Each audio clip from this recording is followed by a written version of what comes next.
छटा बिखेरी जिससे जन जन के रोंगटे खड़े हो।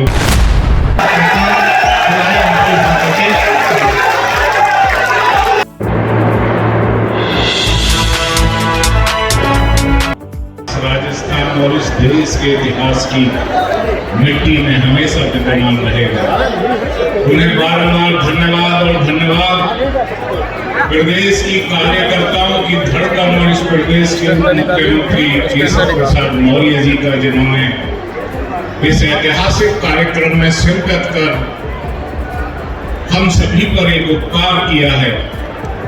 मंच पर उपस्थित मेरे साथी विधायक तेजपाल नागर जी, नंदकिशोर गुर्जर जी, मुकेश चौधरी जी, पूर्व विधायक नवाब सिंह नागर जी, हरीश चंद्र भाटी जी, सम्मानित मंच, सामने विराजमान मेरे सभी बुजुर्ग, मातृशक्ति, और विशेष तौर से मैं आभारी हूं अपने गायक कलाकारों का ब्रह्मपाल नागर जी और उनकी टीम का, जिन्होंने मां पन्ना धाय की आरती के माध्यम से इस पूरे पंडाल में एक ऐसी छटा बिखेरी जिससे जन जन के रोंगटे खड़े हो गए।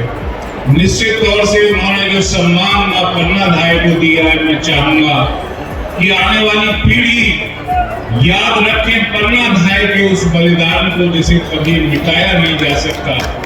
उनका वह बलिदान धरोहर है इस राष्ट्र की, इस देश की, और हमें अनुसरण करना होगा मां पन्ना धाय के उस त्याग और बलिदान का, जिसमें मातृत्व के भाव के साथ साथ उस राष्ट्र को बचाए रखने की परिकल्पना थी, जिसकी वजह से मेवाड़ का गौरवशाली इतिहास लिखा गया।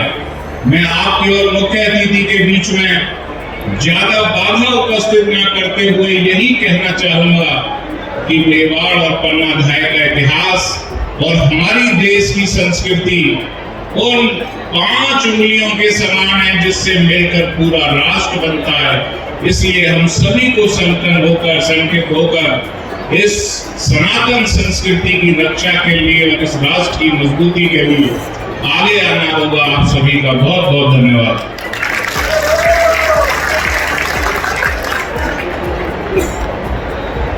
मैं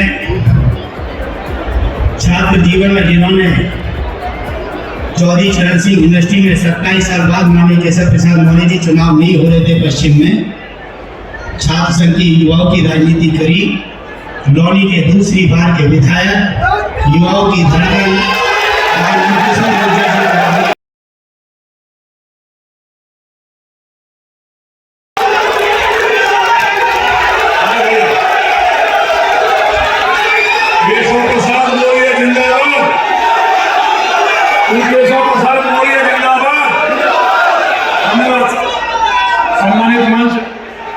उपस्थित हमारी पार्टी के सभी विधायक, माननीय क्षेत्रीय अध्यक्ष, हमारे बुजुर्गों के, हिंदुस्तान के नेता,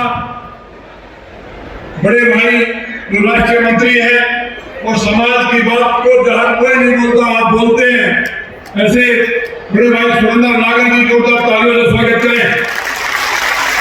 हमारे उत्तर प्रदेश के उप मुख्यमंत्री, जिन्होंने मेरे जैसे छोटे कार्यकर्ता को आप प्रदेश अध्यक्ष थे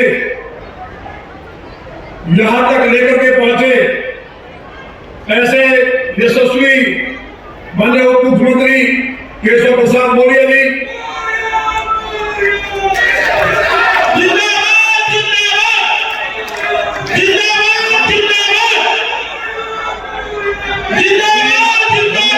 सुनना है, माननीय मौर्य जी को सुनना है। और असली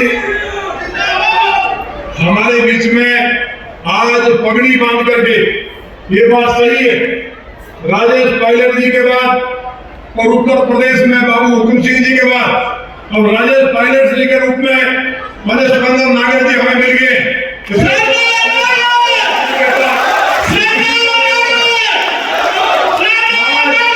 उत्तर प्रदेश में एक बहुत सुंदरता समाज के सामने खड़ी है। आज मां पन्ना धाय का जो बलिदान था, उनकी जन्म जयंती है। महाराजा जय सिंह जी, जिन्होंने भयानक संघर्ष इस देश के लिए किया, उनकी भी जन्म जयंती है। मैं उनको पुष्पांजलि अर्पित करता हूँ, नमन करता हूँ आप सबकी तरफ से। आप याद करिए केवल करुण सिंह जी को, उन्होंने एक महीने तक एक बार और दूसरी बार भी हमारे लोग सूखी रोटी खा करके लड़े, इसलिए आप 5 मिनट बैठने में दिक्कत करते हैं तो हम इस विजय को प्राप्त कैसे करेंगे। आप बहुत मन से एक व्यक्ति आया है, हजारों लोग जो बाहर खड़े, ये धूप हमारा कुछ नहीं बिगाड़ सकती। हम सूर्यवंशी हैं, जितना धूप हमारे ऊपर पड़ेगी उतने हम तपेंगे। इसलिए केशव प्रसाद मौर्य जी, केशव के हाथ में हमारी बेटो है। जब केशव जी ने अर्जुन का रथ चलाया तो राक्षसों का अंत किया, और जब उत्तर प्रदेश में केशव जी ने भगवान श्री कृष्ण जी का आशीर्वाद लेकर के उनका नाम से जब रथ चलाया तो उत्तर प्रदेश के अंदर ऐसी सरकार जहां राम भक्तों पे गोलियां चलती थी, पाप होते थे, अत्याचार होते थे, बलात्कार होते थे, राम भक्तों को मार दिया जाता था, आतंकवादियों को रिहा किया जाता था। ऐसे राक्षसों का अंत करने का काम माननीय केशव जी ने किया है, इसलिए जोरदार तालियों से स्वागत करें। बड़े गौरव की बात है, बड़े गौरव की बात है कि आज पूरे समाज में यह गुरुओं की राजधानी कहा जाता है गौतम बुद्ध नगर जिला। राम सिंह भाटी यहाँ के राजा रहे।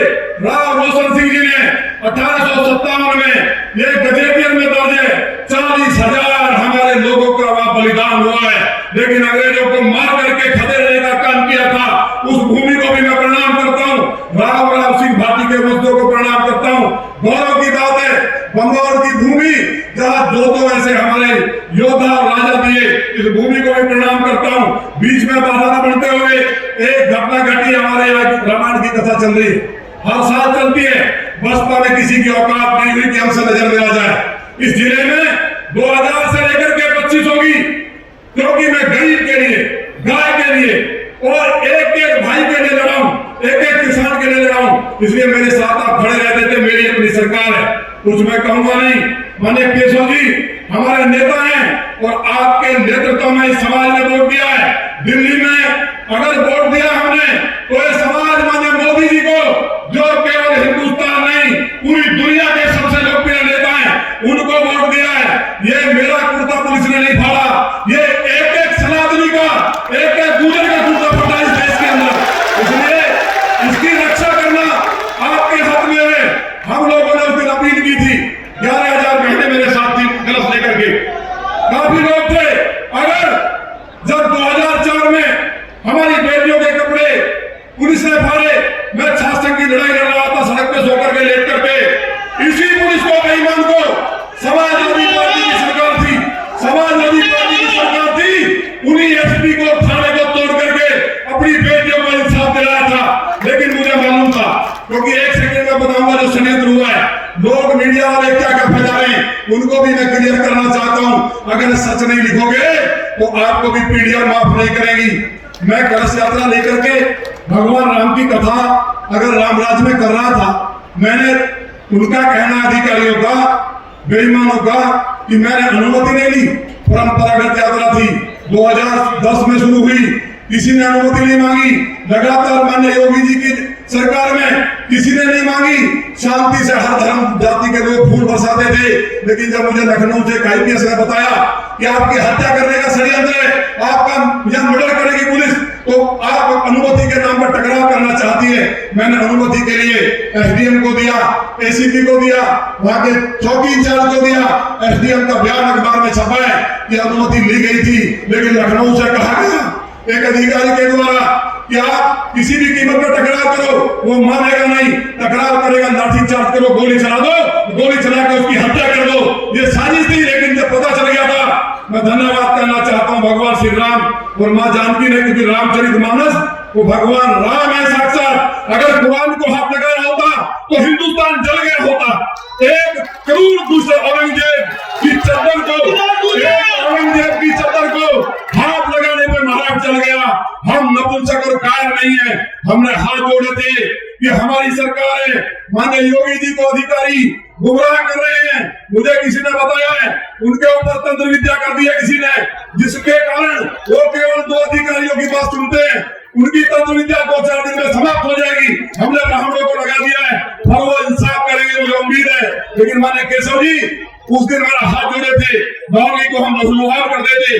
जब तैमूर लंग को हमने नहीं छोड़ा, हमारी मां राम प्यारी गुजरी संग्राम सिंह बैसला ने, जब तैमूर को दुनिया नहीं रोक पाई, 6 करोड़ लोगों का कत्ल करने वाला तैमूर को, ये जो मेरी मातृ शक्ति बैठी है, इनमें बहुत सी लौली की होगी और बहुत सी दादी के हर क्षेत्र की होगी। लेकिन आप याद करिए, आप पर्दे वाली नहीं थी, आप पर्दे वाली नहीं थी। आपने राम प्यारी गुजरी के लीडरशिप में 40,000 बेटियों ने तैमूर लंग को मार करके इसी यहाँ दफन कर दिया था, जिसको कोई नहीं रोक पाया। और बड़ी बात सुनिए, ये कहावत बड़ी थी जब ठाकुर के राजाओं के साथ दिल्ली के गेट मुगलों के उखाड़े थे आपने। ये कहावत है, जब जब गुजर चढ़े दिल्ली पे, जब जब गुजर चढ़े दिल्ली पे, दिल्ली थरथर कांपी थी और हम उनके गेट उखाड़ के ले गए थे। हमारी एक बहन का केवल पर्दा खींच दिया था मुगलों ने, लाल किले के अंदर घुस के मारकाट मचाई थी। इसलिए हम मुर्दा कौम नहीं है। हमारा ये जो परीक्षा दी जा रही है, हमें ना कोई मंत्री बना। Sorry, it's DJ.